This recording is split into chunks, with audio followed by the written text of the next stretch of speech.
Assalamualaikum warahmatullahi wabarakatuh. Alhamdulillahirabbil alamin wa bihi nasta'inu ala umuri dunya waddin. Wassalatu wassalamu ala asyrafil anbiya'i wal mursalin sayyidina wa maulana Muhammadin wa ala alihi washabihi ajmain, amma ba'du. Oke, baik. Sebelumnya perkenalkan, nama saya Aula Fahriatul Milati dari Prodi Pengembangan Masyarakat Islam dengan NIM 0045.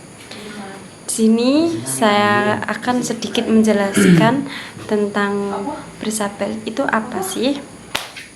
Oke, pada dasarnya sabar itu diambil dari kata sabara yusabiru yang artinya kita itu harus menahan.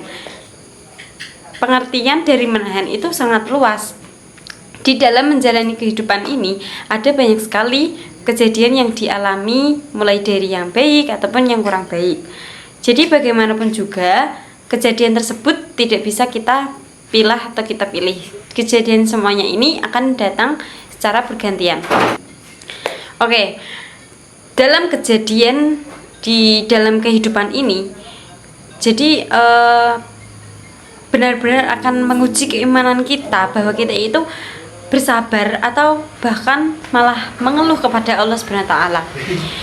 Ujian-ujian yang telah Allah SWT berikan ini akan menjadi pahala dan meningkatkan derajat kita di hadapannya, dengan catatan kita sabar dalam menjelajahi ujian tersebut. Oke, dengan kesabaran penuh Allah akan menjadikan ujian tersebut menjadi sebuah anugerah yang dahsyat.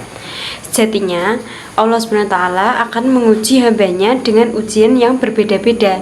Ada yang diuji mungkin karena dapat nilai kurang bagus, itu kita harus bersabar dan kita harus belajar untuk memperbaiki nilai tersebut agar menjadi yang baik. Sejatinya Allah SWT akan menguji hambanya dengan ujian yang berbeda-beda.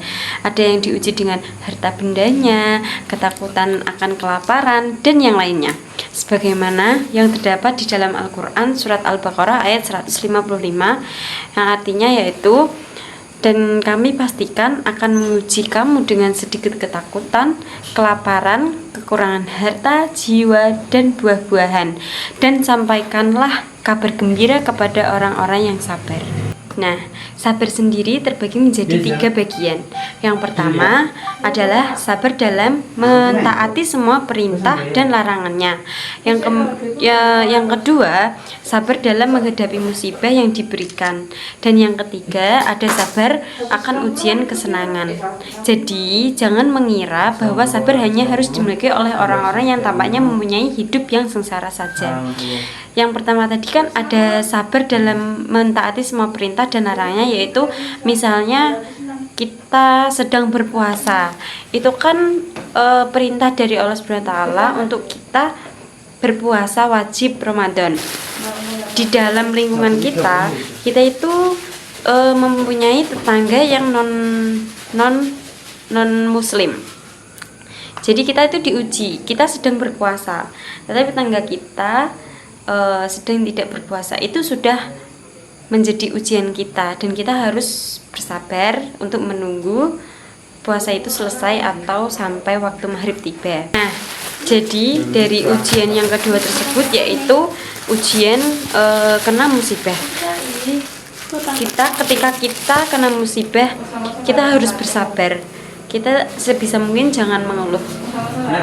Jadi kita harus beristighfar, astagfirullah, dan kita harus bersabar dan yakin bahwa kedepannya kita akan mendapatkan lebih dari yang kita dapat musibah tersebut. Dan yang ketiga yaitu sabar akan ujian kesenangan. Jadi di dalam kesenangan itu tidak semua itu hanya kesenangan sementara. Kalian pernah tidak sih mendapatkan kesenangan yang berturun-turun? Nah, itu bisa jadi ujian kita. Biasanya jika kita bersenang-senang terus, nah di situ kita biasanya akan mendapatkan kesedihan setelah itu. Nah, oleh karena itu, mari kita semua berupaya untuk selalu sabar menerima ketentuan yang telah digariskan oleh Allah Subhanahu wa taala. Dan semoga Allah Subhanahu wa taala menjadikan kita hamba-hambanya yang selalu sabar akan menjadi orang-orang yang dicintainya. Cukup sekian dari saya pamit undur diri. Apabila ada salah kata dan perbuatan yang kurang enak didengar, ada salah kata, mohon dimaafkan. Wassalamualaikum warahmatullahi wabarakatuh.